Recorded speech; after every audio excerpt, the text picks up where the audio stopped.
If you want to become an intelligent investor, then you've landed just at the right channel. With this, let's start the video.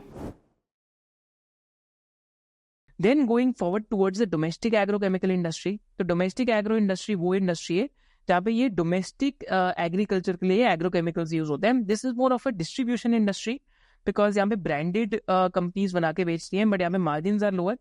But इस साल farmers ने higher sowing करी है versus last year. अगर आप यहाँ data में check करें तो ओवरऑल पैडी की सोइंग 54.6% से ग्रो करी है, पल्सेस की सोइंग भी 55% से ग्रो करी है. सिमिलरली अगर हम एग्जांपल लेते हैं, ऑयल सीड्स की भी सोइंग हैज ग्रोन, कॉटन की भी sowing has grown. Only sowing which has degrown is of coarse cereals. But overall, there is higher sowing by farmers this financial year, right? So it paints a good picture. And secondly, India का जो monsoon है अभी सिर्फ I think it's a deficit of 2.3%.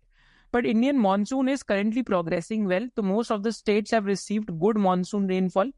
If this persists, it means that domestic agrochemical companies will see a positive financial year, right?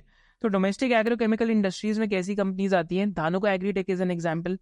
तो आप यहाँ पे example ले सकते हैं कि Dhanuka Agritech has guided for a 18% growth rate this financial year.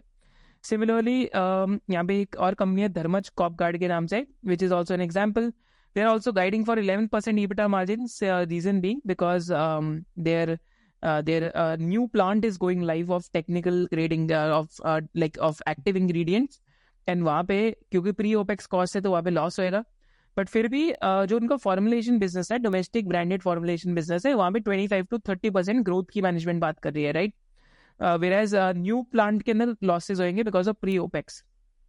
Insecticides India is also company where they're also saying that the margins, there's a chance that they go into double digits. आज margin 8-9% के आसपास है.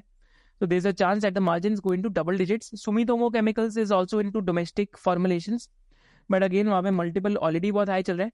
तो इस industry में आप देख सकते हैं एक धानुका एग्रीटेक आता है, राइट? तो यहाँ पे धानुका एग्रीटेक है, बट आज पी मल्टीपल 32 टाइम्स के आसपास का है. It is in a strong stage 2 right now and they are guiding for 18% growth and their margins are sustaining.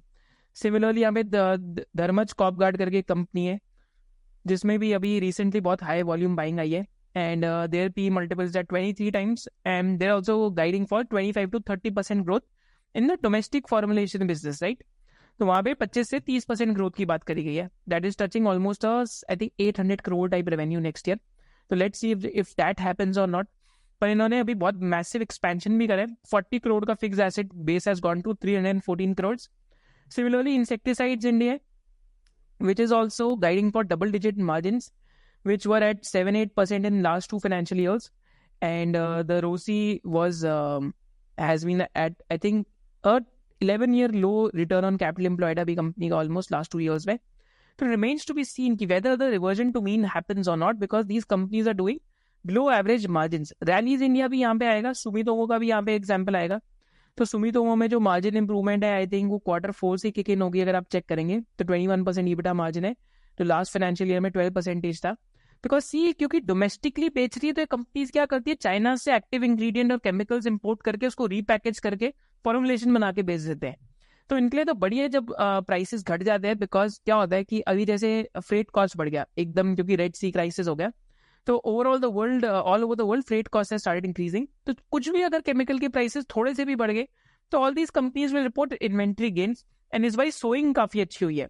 So this is why domestic agro might do well. And हमने एक video में पहले भी cover करा था कि why domestic agro might do well going forward. We believe that financial literacy is a fundamental right.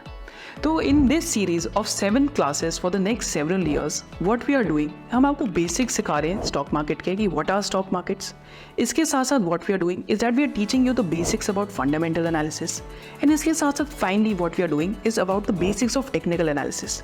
And the beauty of the entire thing is that the entire course is done in 7 classes.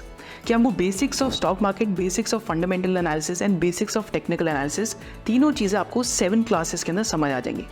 And the best thing about it is that it is totally free of cost because we believe in adding more value versus the price that you pay. And इसके साथ साथ post completing the entire classes, you will also get a certificate. So see you inside the course. So if you loved this video and you had a differentiated business insight, then do subscribe to this channel and you can also follow our main channel of SOIC. Thank you so much for watching it.